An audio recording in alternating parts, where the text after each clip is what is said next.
Ambassador Sarah Chun stepped out of the human transport ship and onto the metal platform of Nexus Prime. The air felt thick and strange in her lungs. Above her head, three different suns cast weird shadows across the massive space station that served as the capital of the Galaxy Council. She had dreamed of this moment her whole life. First contact with alien life. The beginning of humanity's journey into the stars, but something felt wrong. The aliens who met her did not seem excited or curious. They looked bored. A tall creature made of what looked like living crystal walked toward her. Its body caught the light from the three suns and threw rainbow patterns on the metal floor. Behind it came other beings that Sarah could barely understand. One looked like a cloud of gas trapped inside a clear suit. Another moved on 6 legs and had eyes like a fly. The strangest one seemed to be made of pure light contained in a shell shaped like an egg. The crystal being spoke first. Its voice came through a small device that turned its words into English. "You are the human representative. Follow. The council is waiting." Sarah had expected a welcome ceremony. Maybe questions about Earth and human culture. She had prepared answers about art, music, science, and philosophy. Instead, the aliens simply turned and walked away. Sarah hurried to keep up with them as they moved through corridors filled with creatures she had never imagined. The council chamber was enormous. The ceiling disappeared into darkness above. 12 massive chairs arranged in a circle dominated the center of the room. Each chair was designed for a different type of alien body. Some floated in the air. Others were filled with liquid. One seemed to be made of the same crystal as the being who had met her. The light creature from earlier settled into what looked like a cage made of metal wires. When it spoke, its voice filled the entire chamber. "I am High Chancellor Vexthal. We speak for the Galaxy Council. You will listen." Sarah felt small standing in the center of the circle. She tried to remember her training. Stay calm, be respectful. Show that humans could be trusted partners in the galaxy. She cleared her throat and began to speak. "Honored members of the Galaxy Council, I am Ambassador Sarah Chun of Earth. Humanity is grateful for this opportunity to meet with you. We hope to build peaceful relationships with all civilized species in the galaxy. We bring greetings from our world and look forward to sharing knowledge and culture." Several of the council members made sounds that the translator turned into something like laughter. The gas creature's clouds swirled faster. The insect-like being clicked its mandibles together rapidly. High Chancellor Vexthal's light grew brighter. "Humans speak of partnership. This shows ignorance. There are no partnerships in this galaxy. There is only order. The council maintains order. All species serve the council." Sarah felt confused. This was not what she had expected. Where were the trade agreements? The cultural exchanges? The scientific cooperation? "I'm sorry, Your Excellence, but I don't understand. We came here seeking friendship between our peoples." The crystal being that had met her ship spoke now. "The Vorthak will explain to the human. Every species that reaches the stars must choose. Submit to the council or be destroyed. This is the way. This has always been the way." A new voice joined the conversation. It came from what looked like a collection of metal spheres floating in a tank of blue liquid. "The ethereal collective agrees. Order must be maintained. Chaos brings suffering. The council prevents chaos." Sarah's heart began to beat faster. This was not a diplomatic meeting. This felt like a trial. "What exactly are you asking of humanity?" High Chancellor Vexthal's form pulsed with energy. "We ask nothing. We demand all species pay tribute to maintain galactic peace. Humanity will surrender 50% of all resources, 50% of all technology, 50% of all population. This is not negotiable." The words hit Sarah like a physical blow. 50% of everything. Half of all the people on Earth, half of all their food, water, metals, and energy, half of their knowledge and tools. It would destroy human civilization. "That's impossible," she said, her voice barely a whisper. "No species could survive giving up half of everything." The insect creature made a sound like buzzing. The translator turned it into words. The Zephyrian hive remembers when the Altarians said the same thing. They survived. They serve the council now. They are grateful for the order we provide. Another council member spoke. This one looked like a tree with too many branches and no leaves. The Corvin Mining Guild agreed to tribute after seeing what happened to the rebels of Theta 7. The rebels no longer exist. The Corvin exist? The choice is simple, Sarah tried to think. Her mind raced through everything she knew about human history, about negotiation, about war and peace.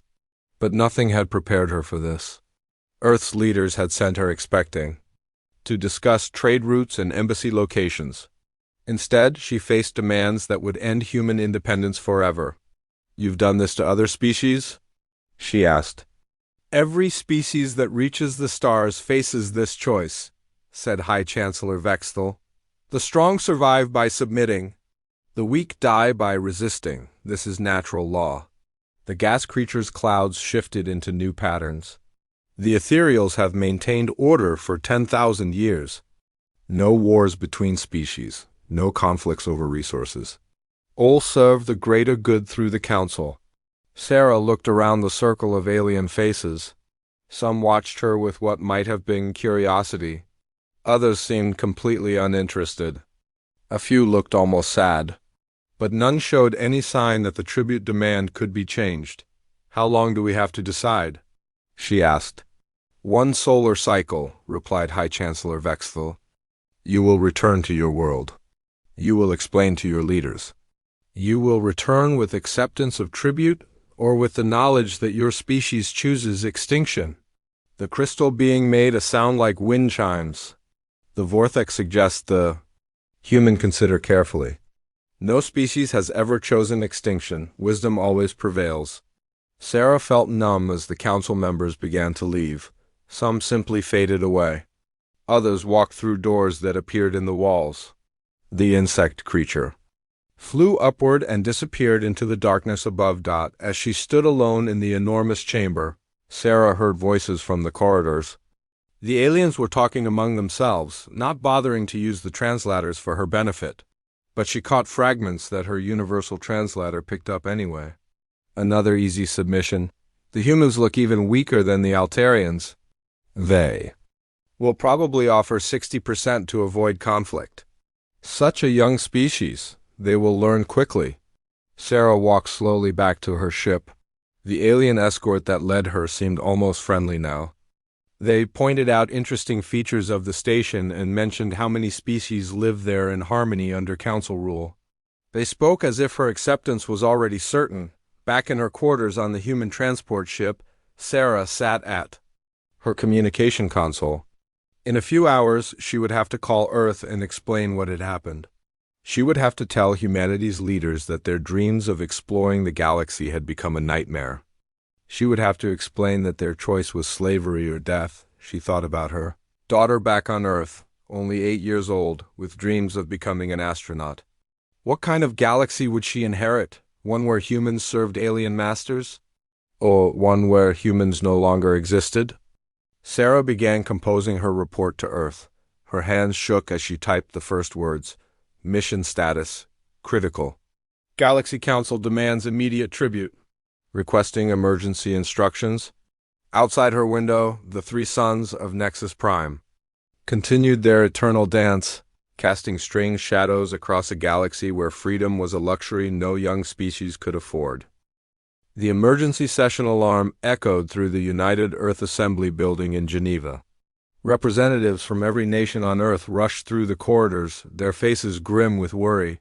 News of Ambassador Chun's message had spread quickly through government channels.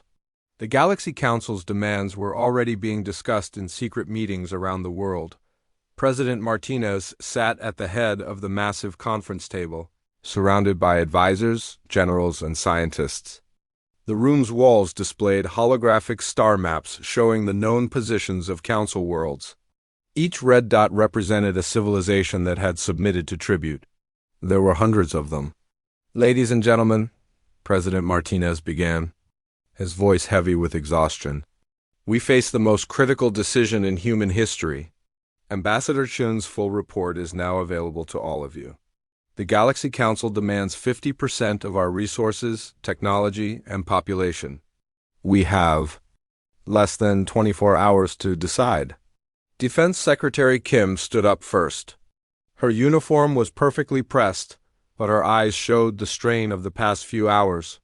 Mr. President, I've run the numbers with our military advisors. The situation is impossible. We have 12 exploration corvettes, 3 research frigates, and 1 prototype battleship.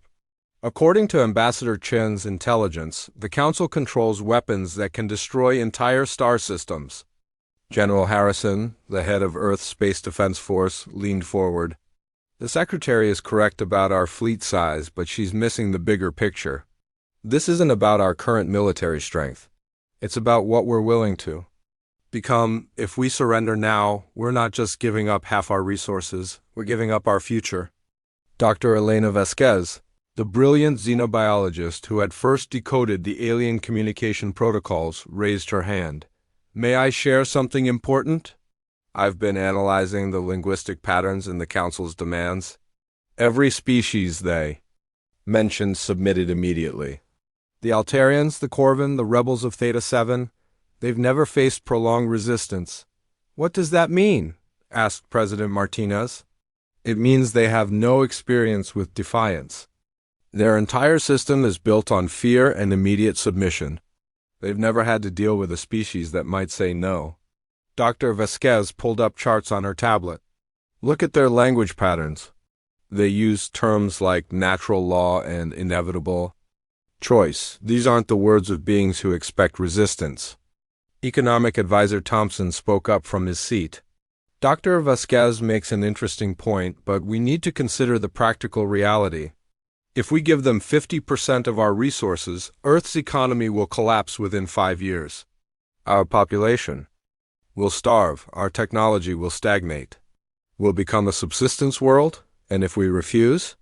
Asked President Martinez. General Harrison answered immediately. Then we fight, and we'll probably lose. But at least we'll lose as free beings. The debate that followed was unlike anything in human history. Representatives argued about sacrifice and survival, about honor and practical wisdom. Some pointed to historical examples of resistance against impossible odds. Others reminded everyone of their responsibility to protect innocent lives. Ambassador Chion's voice came through the quantum communication link from her ship orbiting Nexus Prime. I need to tell you something else. The council members weren't just confident during our meeting, they were bored. This was routine for them. They've done this so many times that they barely pay attention anymore. What did you observe about their defenses? Asked General Harrison. Their space station is massive, but I didn't see many weapons. They have patrol ships, but they move slowly. Everything about their behavior suggests they've never had to defend themselves. They rule through reputation, not military strength. Dr. Vasquez nodded enthusiastically. That supports my analysis. Fear is their primary weapon, but fear only works if nobody tests it. Finance Minister Williams looked up from his calculations. I've been running economic projections. If we submit to tribute, we'll lose our industrial capacity within a decade. Our research programs will end. Our space exploration will stop. We'll become a farm world for the Council. Better a farm world than a dead world, said Representative Jackson from the African Union. Is it? Replied Representative Singh from the Asian Coalition. If we give up our freedom now, what happens to future generations? They'll grow up as slaves. They'll never know what it means to be human. The room fell silent for a moment. Everyone understood the weight of the decision. This wasn't just about current politics or economics. This was about the future of human civilization. President Martinez turned to General Harrison. If we choose to resist, what are our actual capabilities? Sir, we've been preparing for this possibility since we first detected alien signals. The exploration ships you mentioned? They're armed with nuclear weapons? The asteroid mining operations? In the outer system? They're mobile weapons platforms. The orbital defense stations around Earth? They're military installations disguised as research facilities. The room erupted in surprised voices. Several representatives demanded to know why they hadn't been informed about these preparations. General Harrison raised his hand for silence. We've been planning for the worst-case scenario. Every human instinct told us that the galaxy might not be friendly. We hoped for peace, but we prepared for war. What are our chances? Asked President Martinez. Against their main fleet? Almost zero. But we wouldn't be fighting their main fleet. We'd be fighting their reputation. If we can show the galaxy that the Council can bleed, that they can be resisted, it might inspire other species to join us. Dr. Vasquez pulled up new data on her screen. I've been monitoring galactic communication channels.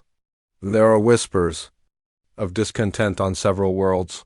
The Altarians have been asking questions about their tribute obligations. The Corvin mining worlds have been running behind on their quotas. The Council's grip might not be as strong as they want everyone to believe. Ambassador Chun's voice came through the link again. I need to tell you about something I overheard. 2 council members were discussing the tribute system. One of them called it the old protection scheme. They were laughing about how easy it was to maintain. A protection scheme, repeated President Martinez. Like criminals demanding payment for protection? Exactly. And what happens when someone refuses to pay criminals? General Harrison smiled grimly. The criminals have to prove they're actually dangerous. But if they've gotten lazy and comfortable, they might not be as dangerous as they claim. The debate continued for hours. Representatives called their home governments. Military advisors ran combat simulations. Scientists calculated the resources needed for different scenarios. The clock kept ticking toward the deadline. Finally, President Martinez called for a preliminary vote. All those in favor of accepting the Council's tribute demands? 37 hands went up. The room was quiet as everyone counted. All those in favor of rejecting the tribute demands? 41 hands rose into the air. The margin was close, but the decision was clear. Before we make this final, President Martinez said, I want everyone to understand what we're choosing. If we say no to the Council, we're choosing to fight. We're choosing to risk everything. We might lose everything, but we'll lose it as free beings.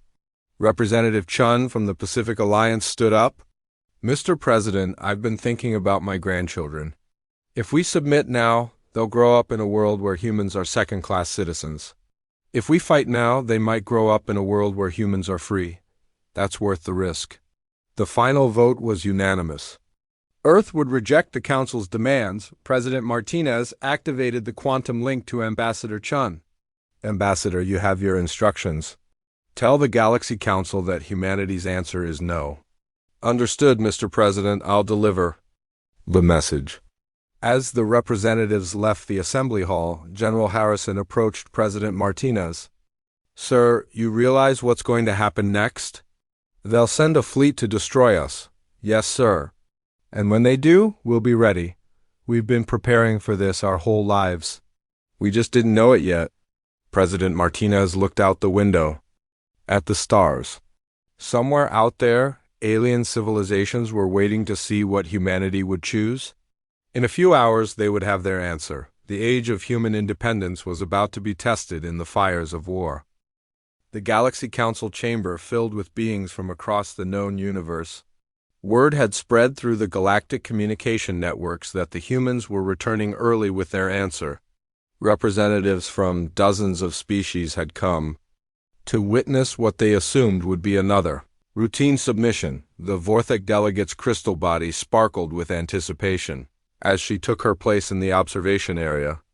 The ethereal ambassador's gas clouds swirled with barely contained excitement. Even the usually stoic Corvin mining representatives had sent observers to watch the newest species join the tribute system. High Chancellor Vexthal S. Energy Form pulsed with satisfaction as he settled into his containment chamber. In 10,000 years of council rule, no species had ever taken this long to accept tribute. The humans were clearly trying to negotiate better terms, perhaps offering additional resources in exchange for keeping more of their population. It was amusing, really. The great doors of the chamber opened with a sound like thunder. Ambassador Sarah Chun walked through them, her steps echoing in the vast space. She wore the same simple blue uniform she had worn during her first visit, but something about her posture was different. She walked with purpose, her head held high. Behind her came two other humans that the council had not expected. One was a tall man in a military uniform covered with medals and insignia. The other was a woman in a white coat carrying a data tablet. The council members exchanged glances. Why had the humans brought additional representatives?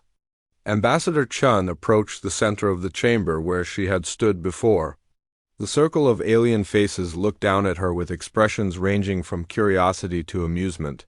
Several translator drones hovered nearby, ready to broadcast the moment across the galaxy. Ambassador Chun, High Chancellor Vextel's voice filled the chamber. You return ahead of schedule. The council assumes you bring good news. Have your leaders agreed to tribute? The chamber fell silent. Even the background humming of the life support system seemed to quiet. Ambassador Chun looked around the circle of council members, meeting. Each alien gazed with steady eyes. High Chancellor Vextel, esteemed members of the Galaxy Council, she began, her voice clear and strong. I bring a message from the United Earth Assembly, representing all of humanity. The Zephyrian hive mind's buzzing grew louder with excitement. The insect-like beings had placed bets on how quickly the humans would submit. The shortest estimate was immediate submission with offers of additional tribute. Speak your message, commanded High Chancellor Vextel. Ambassador Chun took a deep breath. The weight of her entire species' future rested on the words she was about to speak. She thought of her daughter back on Earth, of the billions of humans who had chosen to trust her with this moment. Our response to your tribute demands is simple and unanimous, she said, her voice carrying to every corner of the massive chamber. The silence stretched for exactly 3 heartbeats. The translator drones hummed as they processed her words. Several council members leaned forward in their seats, certain they were about to hear the familiar words of submission. No, the word hung in the air like a physical object.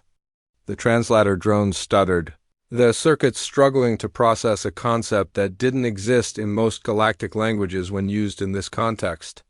The Vorthek delegate's crystal body flickered with confusion. The ethereal ambassador's gas. Clouds stopped swirling entirely. Clarify, High Chancellor Vextel's voice had lost its casual tone. The translation systems are experiencing difficulty. What is your meaning? Ambassador Chin spoke slowly and clearly. We refuse your tribute demands. We refuse to surrender our resources. We refuse to give you our technology. We refuse to hand over our people. We refuse to accept your authority over humanity. The answer is no. The council chamber erupted in chaos. Some of the alien observers began making sounds that the translators couldn't interpret. The Corvin mining representatives started clicking their mandibles rapidly. The tree-like beings from the outer rim began swaying as if in a strong wind. High Chancellor Vextel's energy form shifted from its usual calm blue to a dangerous red. You refuse? This is impossible. No species refuses the council. You must be confused about the consequences. We understand the consequences perfectly, replied Ambassador Chun. You will attempt to destroy us. You will fail. The chamber fell silent again, but this time the silence was different. It was the silence of shock, of beings who had never heard such words spoken in this place. The crystal being that had first met Ambassador Chun's ship spoke up. The Vorthak do not understand. Every species submits. This is the natural order. How can you refuse the natural order? The military man who had entered with Ambassador Chun stepped forward. I am General Harrison of the Earth Defense Force. I can answer that question. We refuse because we are human. We have never accepted any natural order that demands our slavery. You will be destroyed, said the ethereal ambassador, its gas clouds now spinning frantically. Your world will burn. Your species will be extinct within days. Perhaps, General Harrison replied calmly, but we will not go quietly. And we will not go alone. The woman in the white coat activated her data tablet. I am Dr. Elena Vasquez, xenobiologist. I have been monitoring galactic communication networks since our first meeting. 37 species have increased their questions about tribute obligations. 12 worlds have missed their scheduled tribute deliveries. The Altarians have formally requested a review of their tribute rates. High Chancellor Vexthal's form pulsed with anger. Lies, the tribute system is stable. It has been stable for 10,000 years. It was stable until today, Dr. Vasquez replied. But stability based on fear only works when nobody tests the fear. We are testing it. The insect-like Zephyrian representative began buzzing frantically. The hive mind calculates that human resistance will inspire others. This cannot be allowed. The humans must be destroyed immediately. Yes, agreed the tree-like being from the outer rim. The council must act quickly. If other species believe resistance is possible, the tribute system will collapse. Ambassador Chun smiled for the first time since entering the chamber. Do you hear that? They're afraid. The mighty Galaxy Council is afraid of one small species. Saying no, High Chancellor Vexthal rose from his containment chamber, his energy form now blazing with fury. Enough! The first fleet will depart for Earth within the hour. 1,000 ships will reduce your world to ash. You will serve as an example to any other species that dares to question Council authority. 1,000 ships? General Harrison raised his eyebrows. That seems like overkill for a species as weak as you claim we are. The Council takes no chances with rebellion, replied High Chancellor Vexthal. Your defiance ends now. Ambassador Chun looked around the chamber one more time. The alien faces that had seemed so confident before now showed uncertainty. Some looked angry, others looked afraid. A few looked almost impressed. High Chancellor, members of the Council, she said, you have ruled through fear for 10,000 years. You have convinced the galaxy that resistance is impossible. Today, humanity proves you wrong. She turned to leave, then paused. One more thing. We know we're not the only species that hates your tribute system. We're just the first ones brave enough to say it out loud. When your fleet arrives at Earth, the galaxy will be watching. They'll see that you can be fought. They'll see that you can bleed. The three humans walked toward the chamber exit as the council members shouted threats and demands behind them. The alien observers in the gallery watched in stunned silence as the first species in galactic history simply walked away from the council's demands. As the great doors closed behind them, Ambassador Chun heard High Chancellor Vexthal's voice echoing through the chamber. Prepare the first fleet. Send word to all council worlds. The humans have chosen extinction. But as they walked through the corridors of Nexus Prime, Ambassador Chun noticed something interesting. The alien beings they passed didn't look at them with the contempt they had shown before. Instead, they watched with curiosity, with fear, and in some cases, with something that might have been respect. Word of humanity's refusal was already spreading through the galactic networks. The impossible had happened. Someone had said no to the Galaxy Council. The age of unquestioned tribute was over. The age of resistance had begun. The Council's first fleet stretched across space like a dark cloud of metal and energy. 1,000 ships of every size and design moved toward Earth in perfect formation. Battleships the size of cities led the way, their hulls covered in weapons that could crack planets. Behind them came cruisers, destroyers, and fighters from dozens of different species, all united under Council command. Admiral Korthval of the Vorthak commanded the fleet from his crystal ship, the Eternal Order. He had led tribute enforcement operations for over 300 years, but this mission felt different. Usually, the mere sight of the First Fleet was enough to make rebellious worlds surrender. But the humans had already seen the fleet coming, and still refused to submit. "Sir," reported his tactical officer, "we are entering the human star system. Initial scans show their defensive positions." Admiral Korthval studied the holographic display. Earth hung in space like a blue marble, surrounded by orbital stations and defense platforms. It looked pathetic compared to the massive fleet bearing down on it, but something nagged at him. The humans had positioned their defenses in unusual patterns. "How many ships do they have?" he asked. 15 ships total, sir. 12 small vessels, 3 medium frigates. Their largest ship is barely a quarter the size of our smallest destroyer. Admiral Corthwell crystal body flickered with amusement. 15 ships against 1,000. The humans are either very brave or very stupid. On Earth, Admiral Harrison stood in the command center buried deep beneath the Swiss Alps. Banks of screens showed the approaching Council fleet, each ship tracked and identified by Earth's long-range sensors. The sight should have filled him with despair, but instead he felt a strange calm. "Sir," called out Lieutenant Rodriguez from her communications station, "the Council fleet is broadcasting surrender demands. They're giving us 1 hour to change our answer." "Send them our response?" Admiral Harrison replied. "Tell them our answer hasn't changed. Tell them it will never change." Colonel Martinez looked up from the tactical display. "Sir, all defense. Platforms are armed and ready. The asteroid belt stations report ready. All civilian populations have been moved to underground shelters." Admiral Harrison nodded. For months, while Ambassador Chun had been learning about alien diplomacy, Earth's military had been preparing for this moment. They had studied every scrap of information about Council military tactics.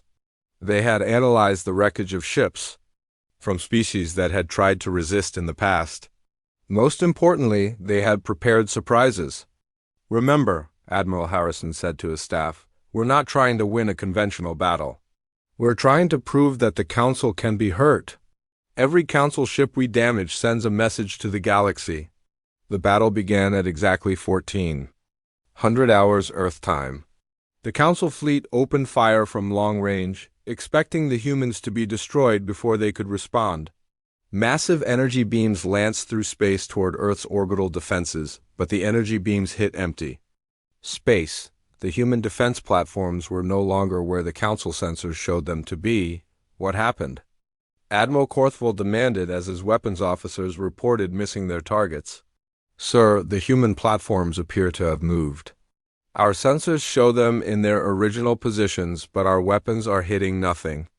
Admiral Corthwell's crystal form darkened with anger. "Impossible.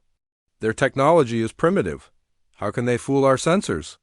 The answer came in the form of nuclear fire. Hidden throughout the asteroid belt, human ships that had been disguised as mining platforms suddenly revealed themselves. They launched waves of nuclear missiles at the Council fleet's flanks. The weapons were crude by galactic standards, but they were fired from positions the Council hadn't expected. The first Council ship to die was the destroyer Galactic Peace. Nuclear explosions ripped through its shields and hull, turning advanced alien technology into twisted metal and expanding gas. The sight sent shock waves through the Council fleet. They had not lost a ship to enemy action in over 1,000 years. "All units, attack Formation 7, Admiral Corthwell ordered. Destroy the human positions immediately." But as the Council ships moved to attack the revealed human positions, more surprises awaited them. The orbital defense platforms that had seemed to disappear suddenly reappeared, firing from completely different locations. Earth scientists had developed a crude but effective holographic system that made the platforms appear to be where they weren't. The human ship, Defiant, led a desperate charge against the Council's left flank. Captain Sarah Rodriguez, Admiral Harrison's daughter, commanded the attack from the bridge of the small but heavily armed vessel. She knew she was leading her crew to almost certain death, but she also knew they were making history. "All weapons, target the Council command ship," she ordered. "If we're going down, we're taking their admiral with us." The Defiant and 3 other human ships dove toward Admiral Corthwell's crystal battleship like missiles. Council fighters moved to intercept them, but the human ships used tactics no galactic military had seen before. They scattered like frightened animals, then suddenly regrouped and attacked from an unexpected direction. Captain Rodriguez watched her tactical display as 2 of her escort ships died under Council fire. But the Defiant kept flying, kept firing, kept proving that humans would not surrender without a fight. "Captain," called her weapons officer, "direct hit on the Council command ship. Their shields are damaged." Throughout the galaxy, other species watched the battle through intercepted communications. The Altarians monitored every council transmission, hardly believing what they were seeing. The proud council fleet was being hurt by a species that had barely reached the stars on the mining world of Corvin Prime. Workers stopped their machinery to listen to battle reports. For the first time in generations, someone was fighting back against the tribute collectors. The council ships that seemed invincible were burning in human space. The battle raged for 6 hours. The council fleet had overwhelming firepower, but the humans fought with a desperation and creativity that confused alien tactical computers. Human ships would ram council vessels when they ran out of ammunition. Defense platforms would explode themselves to damage passing enemies. Asteroid bases would launch their entire mass as kinetic weapons. By the end of the day, Earth's military was largely destroyed. 12 of the 15 human ships were gone. Most of the orbital platforms had been reduced to debris. The asteroid belt bases were silent and dark, but the Council had paid a price no one expected. 47 Council ships had been destroyed. Nearly 200 more were damaged. Admiral Korthville's command ship limped through space with a hull breach that exposed his crystal chamber to vacuum. "Sir," his tactical officer reported, "the human resistance has been eliminated. Earth is defenseless." Admiral Korthville should have felt satisfied, but instead he felt something he had never experienced before. Fear, not fear of humans, but fear of what other species might think when they learned that humans had made the mighty Council fleet bleed. "Begin bombardment of the human homeworld," he ordered, but his voice lacked its usual confidence. As the first bombardment beams lanced toward Earth's surface, emergency transmissions went out from hidden human bases. Throughout the solar system, the messages were simple and were broadcast on every known galactic frequency. "This is Earth calling all free peoples of the galaxy. The Council can be fought. The Council can be hurt. The Council can be defeated. Today we proved that resistance is possible. Tomorrow, join us." The Council fleet completed its mission. Earth's surface burned. Billions of humans died. But something had been released into the galaxy that could never be contained again. The idea that the Council was not invincible had spread to every corner of known space. Admiral Korthville filed his report to the Galaxy Council. He claimed total victory, complete destruction of human resistance. But he knew the truth. The humans had lost the battle, but they had won something more important. They had shown the galaxy that the Council could bleed, and across the galaxy, other species were beginning to ask themselves a dangerous question: if the humans could make the Council bleed, what could we do if we worked together? The news of Earth's destruction spread across the galaxy like wildfire, but it did not bring the result the Council expected. Instead of fear and renewed obedience, the galaxy buzzed with something far more dangerous: hope. On Altair Prime, workers in the tribute processing centers whispered about the humans who had made the Council fleet bleed. The whispers grew louder each day until they became open conversations in the streets.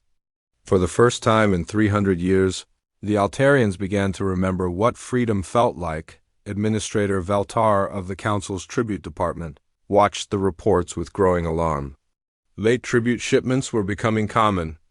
Several mining worlds had simply stopped sending resources altogether. Most disturbing of all, the Altarians had formally petitioned for a reduction in their tribute rates. "This is the human infection," he told his staff during an emergency meeting. "Their defiance is spreading. We must act quickly to contain it."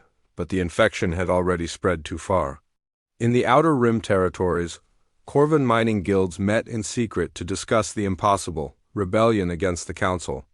The tree-like beings of the forest worlds began growing new types of crops, keeping the harvest for themselves instead of shipping it as tribute. Captain Sarah Rodriguez, one of the few human survivors from the Battle of Earth, commanded a small fleet of refugee ships hiding in the asteroid fields near the galactic rim. Her father, Admiral Harrison, had died when Earth burned, but his final orders still guided her actions. "Keep fighting. Keep showing them that humans don't surrender." The refugee fleet consisted of 6 damaged human ships and the families of the crews who had escaped Earth's destruction. It should have been the end of human resistance. Instead, it became the beginning of something much larger. Dr. Elena Vasquez worked from the refugee fleet's makeshift laboratory, monitoring galactic communications with equipment salvaged from Earth's ruins. What she discovered amazed her. The word "no" was spreading through alien languages like a virus. Species that had never had a word for refusing authority were creating new terms, new concepts, new possibilities. "Captain Rodriguez," she reported, during one of their strategy meetings, "I've identified 47 species that have reduced their tribute payments in the past month. 18 worlds have missed tribute deadlines entirely. The Council's response has been confused and ineffective." Captain Rodriguez studied the data on her tablet. "They don't know how to deal with widespread resistance. They're used to crushing one rebellion at a time." The first major break in the Council's control came from an unexpected source. The Ethereal Collective, one of the Council's founding members, began experiencing internal conflicts. Younger ethereal clouds questioned why they should support a system that brought no benefit to their people. The debates raged through their gaseous communication networks for weeks. High Chancellor Vexthal called emergency sessions almost daily as reports poured in from across the galaxy. The tribute system that had maintained order for 10,000 years was cracking. But the Council's response revealed their greatest weakness. They had become dependent on fear and had forgotten how to actually govern. "Send more fleets," ordered the Zephyrian representative during one heated council session. "Destroy the rebels like we destroyed the humans." "Which rebels?" asked the Vorthic delegate, her crystal form dim with worry. "There are rebel movements on hundreds of worlds now. We don't have enough ships to fight them all." The tree-like being from the forest worlds swayed nervously. The humans were contained to one system. "This rebellion spans the entire galaxy. How do we fight an idea?"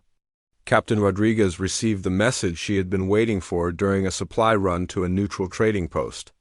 It came from an encrypted Altarian transmitter and contained only 3 words: "We are ready." The Altarian rebellion began on a Tuesday. Workers in the tribute centers simply stopped working. When council overseers tried to force them back to their posts, the workers said a word that had never been spoken on Altair Prime before: "No." The rebellion spread to other worlds within days. The Corvin mining guilds declared independence from council authority. The forest worlds announced they would no longer ship food to council territories. Even some of the insect-like Zephyrians began questioning their hive mind's loyalty to the council. High Chancellor Vexthal's energy form flickered with desperation as he addressed the remaining loyal council members. Half the original council seats now sat empty as species withdrew their support for the tribute system. "We must negotiate," he finally admitted, the words tasting bitter in his communication array. "The galaxy has chosen chaos over order. We must find a way to restore stability." The call for negotiations came to Captain Rodriguez through the same networks Dr. Vasquez used to monitor galactic communications. The Council wanted to meet with rebel representatives to discuss a peaceful resolution to current difficulties. Captain Rodriguez laughed when she received the message. "They want to negotiate?" After burning Earth and killing billions of humans, Dr. Vasquez looked up from her instruments. "Captain, they're not requesting negotiations from a position of strength. They're requesting them from desperation. The tribute system is collapsing. They need to find a way to save what's left of their authority." The meeting was arranged to take place on a neutral station in the Centauri system. Captain Rodriguez led a delegation of rebel representatives from 12 different species. As they approached the station, she thought about her father and all the humans who had died to make this moment possible. The council delegation looked very different from the confident beings who had demanded tribute from Ambassador Chun. High Chancellor Vexthal's energy form was dim and unstable. The few remaining council members seemed nervous and uncertain.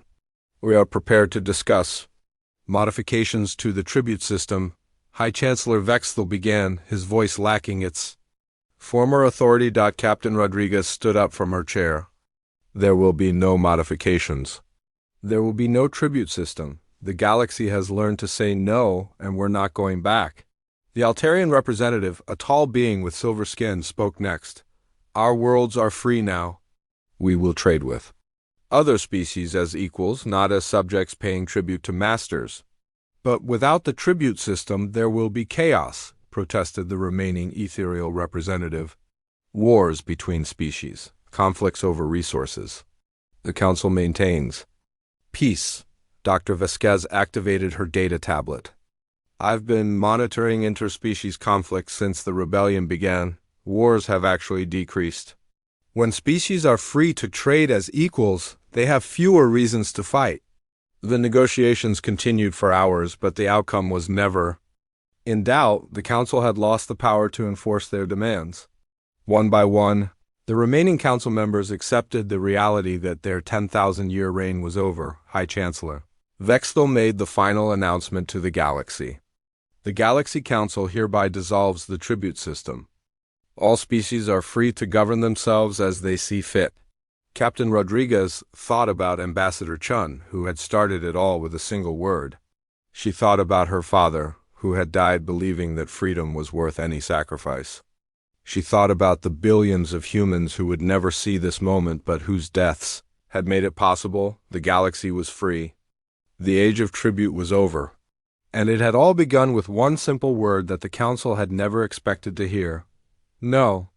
As the various species began establishing new relationships based on equality rather than domination, Captain Rodriguez received a message from a group of young humans born on the refugee ships.